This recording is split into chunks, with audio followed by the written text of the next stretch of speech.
से पार्टी को मुसीबतों में डालते रहे कांग्रेस सांसद शशि थरूर ने एक बार फिर विवादित बयान दे दिया है। शशि थरूर ने कहा है कि आजकल देश के कई इलाकों में मुसलमानों की तुलना में गाय ज्यादा सुरक्षित है। खास बात यह कि कल ही राहुल गांधी ने कांग्रेस वर्किंग कमेटी की बैठक में कहा था कि पार्टी नेता ऐसा कोई बयान न दें जिससे गैर जरूरी विवाद खड़ा हो सके।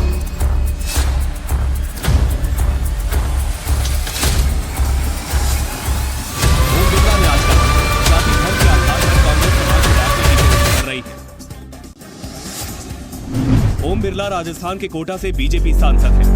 इन लोगों ने ऐसा कर्मठ नेता नहीं देखा होगा।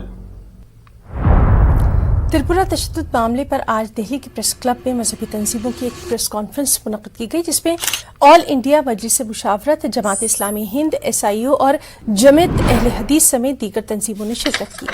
इन मजहबी तंजीमों के नुमाइंदों ने त्रिपुरा के फसादज़दा इलाकों का दौरा किया था। इसमें उन्होंने पाया था कि मकामी अफराद में आपसी भाईचारा तो है, लेकिन शिद्दत पसंद तंजीमें इस इत्तेहाद को तोड़ना चाहती हैं। वहीं ऑल इंडिया मिल्ली काउंसिल के सदर डॉक्टर परवेज ने कहा कि त्रिपुरा तशद्दुद से भारत का, जबकि इन तंजीमों ने त्रिपुरा तशद्दुद की अदालती जांच, पुलिस की कारकर्दगी की जांच और जुलूस सारे मुल्क के लोगों को कानून की पाबंदी की बात कह रहे हैं, दस्तूर की पाबंदी करना चाहिए।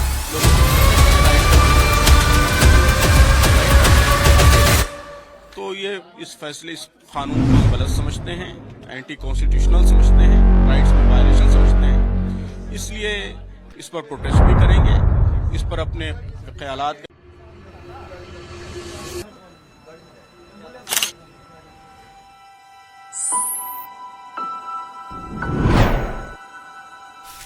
तो उसने बताया कि सब कुछ ठीक है, यहाँ पे पुलिस वाले हैं यहाँ पे मौजूद। तकरीबन 12:30 से 12:30 के बीच में ये हादसा हुआ उनके साथ। कुछ गुंडों ने आकर के या दहशतगर्द। Citizenship bill is all set to be tabled and debated in the Rajya Sabha today. With the government confident that it has the numbers to see it through, on the eve of that crucial debate, many political twists and turns have taken place. The Shiv Sena is now an ally of the Congress and NCP in Maharashtra and voted for the bill in Lok Sabha.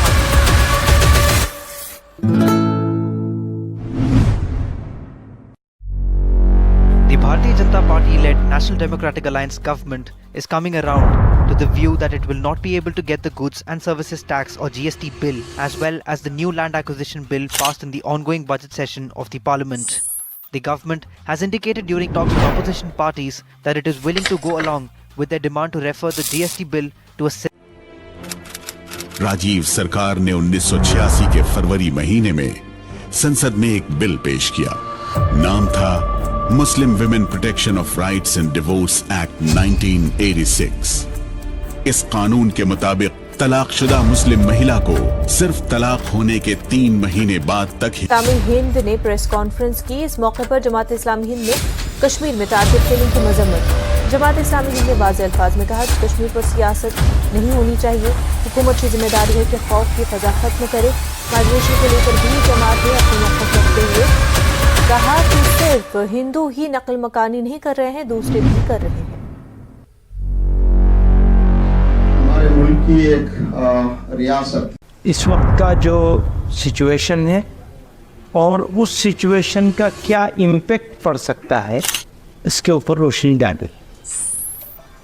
मुझे कुछ कहने की ज़रूरत नहीं थी, लेकिन हुक्म हुआ है तो मैं 2 बातें कहना चाहता हूँ। एक तो ये कि इंडिया का जुडिशियल सिस्टम ये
अभी कोई बिल पर चर्चा नहीं हो रही है, ना धारा 370 का संकल्प मैं लेकर आया हूं।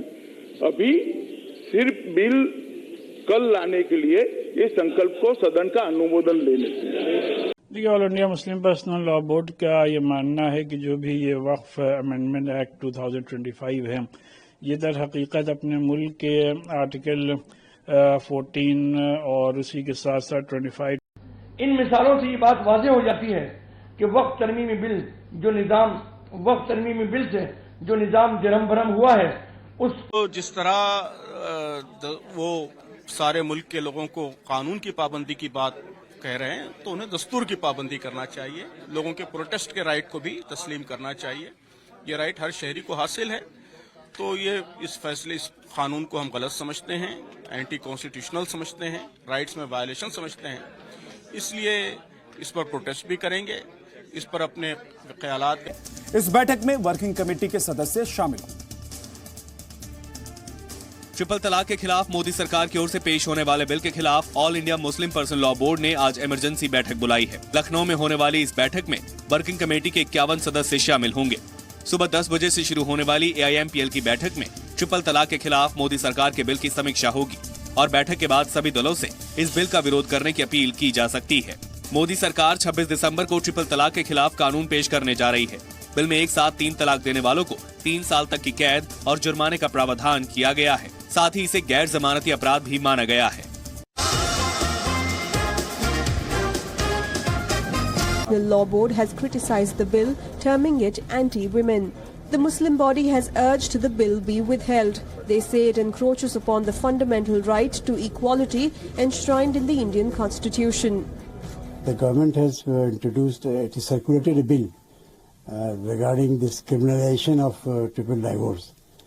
And therefore the board has to consider, the working committee of the board has to consider as to how far this bill is in accordance with the Constitution of India, in accordance with the law of Sharia. हुकूमत बदनीयत है, हुकूमत की नीयत खराब है।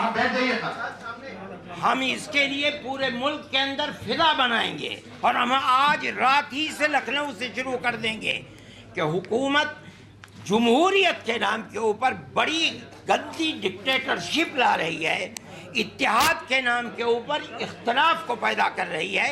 हम तनहा मुसलमान ही। अफसोस है कि जहाँ जहाँ बीजेपी की गवर्नमेंट है, वहाँ अब तक इस मसले के अंदर कानून नहीं बना।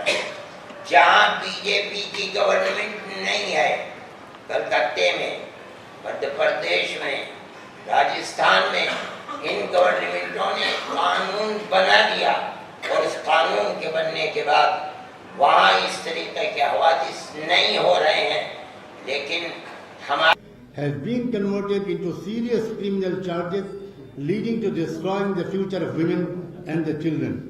इससे पूरी फैमिली बर्बाद हो जाएगी, बच्चों को भी बहुत ज्यादा परेशानियां होंगी। In view of the above, All India Muslim Personnel Law Board urges to the central government not table the present bill in the parliament. हम सरकार से ये मुतालबा करते हैं कि वो इस बिल को अभी पार्लियामेंट में टेबल न करे। बहुत कुव्वत से रखो थाम कर इस्लाम का परचम, चलो रब की शरीयत पर ज़मान। हुए बताया कि इस मामले में सरकार से मिला जाएगा, फिर एक कमेटी बनेगी जो मदरसों के मसले देखेगी। इस मसले में हम संबंधित अधिकारियों को एक आवेदन भेजकर उनसे मिलने के लिए समय मांगेंगे। कोई भी काम गलत तरीके से नहीं करना चाहिए, भले ही वह अच्छा काम क्यों ना हो। जमीयत ने आगे कहा, कुछ सुधार करने के लिए हमेशा जगह होती है, जिस तरह से इसे चित्रित किया जा रहा है वह गलत है। उन्होंने कहा, आपने देखा कि भारत सरकार ने सीए कानून लागू कर दिया है, उसकी नोटिफिकेशन जारी कर दी है। मैं इस कानून के लागू किए जाने पर इसका इस्तकबाल करता हूं, स्वागत करता हूं, और ये लागू बहुत पहले किया जाना चाहिए था। खैर देर आयत दुरुस्त आयत। इस कानून के ताल्लुक से मुसलमानों के दरमियान बड़ी गलतफहमी हुसैनी जी हमारे साथ हैं, जमात इस्लामी हिंद के अध्यक्ष। हुसैनी जी आपने कहा कि यूपी सरकार की बर्खास्तगी चाहिए, गवर्नमेंट का जो पूरा इस प्रोटेस्ट को टैकल करने का जो मेथड है वो इररिस्पॉन्सिबल है, लेकिन सरकार कह रही है कि हम 1 इंच भी पीछे नहीं हटेंगे। तो अब ये जो आंदोलन है इसकी कोई और रणनीति आप लोग बना रहे हैं, किस तरह से आगे जाएंगे? बहरहाल अभी तो हम हुकूमत पे दबाव डालने की कोशिश कर रहे हैं, वो कोशिश करते रहे। जमात इस्लामी में अहले हदीस भी मौजूद हैं और ये बात मैं बड़े इजलासों में कह चुका हूँ, आज फिर मैं रिपीट करना चाहता हूँ कि अल्लाह का फजल है कि जमात इस्लामी सीरत रसूल सल्लल्लाहु अलैहि वसल्लम का जो ये लाहे अमल है इस पर अमल किए हुई है। ये हमारे अमीर मोहतरम मौजूद हैं, पीछे बैठे हुए हैं, ये हनफीउल मसलक हैं। जमात इस्लामी का जो वहदत है उसका ये है मजहर, जिसको मैं आपके सामने तहदीस नियमत के तौर पर बयान करना चाहता हूँ। जमात इस्लामी के जो अमीर हैं वो हनफीउल मसलक हैं, जमात इस्लामी के जो क़य्यम जमात हैं वो शाफ़ीउल मसलक हैं। ये वलीउल्लाह सईदी जो नायब अमीर है ये अहले हदीस मसलक का है। ये जमात इस्लामी का गुलदस्ता है जो रमा दवा है। इंशाअल्लाहुल अज़ीज़ हिंदुस्तान के अंदर ये जो पॉलिसी आएगी इंशाअल्लाहुल अज़ीज़ इनकलाब का पेश खेमा होगी और अल्लाह ताला का दीन इसी इत्तिहाद के साथ और इसी इत्तिफाक के साथ इंशाअल्लाहुल अज़ीज़ आगे बढ़ेगा।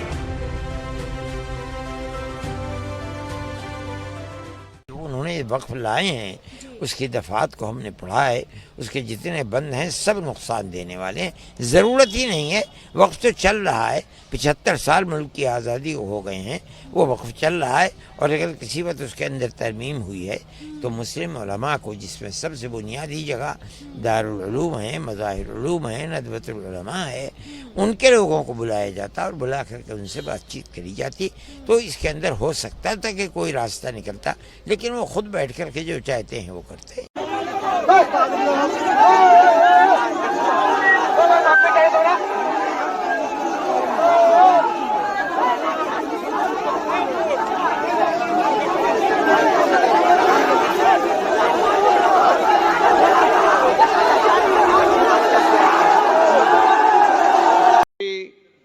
किरण रिजिजू जी।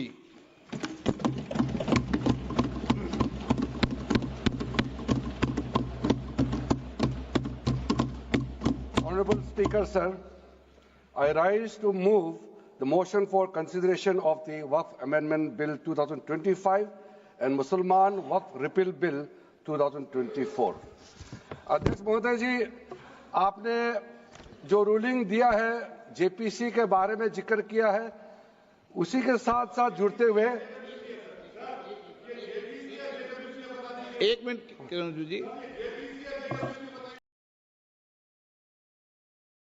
इस्लाम पर चलना चाहते हो ना तो ये हुजरों में बैठकर और तस्बीहें घुमाकर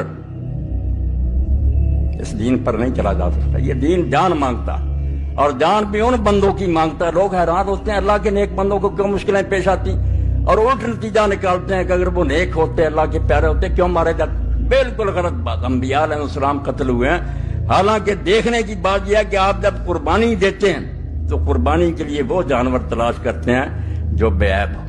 बेऐब जानवर तो हमारे छांटने में तो गलती हो सकती है, मगर जो कुर्बानी अल्लाह अपने लिए पसंद करता, अंबिया अलैहिस्सलाम और सालेहीन की, वो नेक लोगों की दर मसल के इश्क जो निकोर आना पसंद, इश्क की कुर्बान गाह में सिवाय अच्छे और नेक लोगों के कोई ज़बा नहीं होता। यहाँ जो कहता ना ज़बा हो जाना कोई ऐब है, ये तौहीन है, ये शिकस्त झूठा है। यही तो असल कुर्बान गाह है कि अल्लाह की राह में जान दे दी, अल्लाह को खुश कर दिया। लागर सिफ्तना और जिश्तखूर आना पसंद। अल्लाह बिल्कुल उन लोगों को अपने रास्ते में जान देने की तौफीक ही नहीं देता जिनमें ऐब होते हैं, खामियां होती हैं, उनको मरदूद ठहराता कि जाओ दुनिया में ऐश करो, मजे करो, किसी हुकूमत के कासा ले सो जाओ, प्याले चाटो और दानिश फरोश बन जाओ। मैं 2 लफ्ज बोलूंगा, दानिश फरोश, जैसे आज उनकी बहुत बड़ी तादाद। जिस शख्स को अल्लाह ने कुरान जैसी दौलत दी हो और फिर भी कभी उसके दिल में ये ख्याल आए कि अल्लाह ने अपने किसी और बंदे को कोई ज्यादा बड़ी नेमत दी है, उसने कुरान की नाकदरी किसी मिलियनियर को देखकर, बिलियनियर को देखकर, किसी का बहुत बड़ा महल देखकर अगर तुम्हारे दिल में ये ख्याल आया कि ये दौलत बड़ी है उस दौलत से जो तुम्हारे पास है कुरान की, तो तुम कुरान की कदर कीमत से वाकिफ है।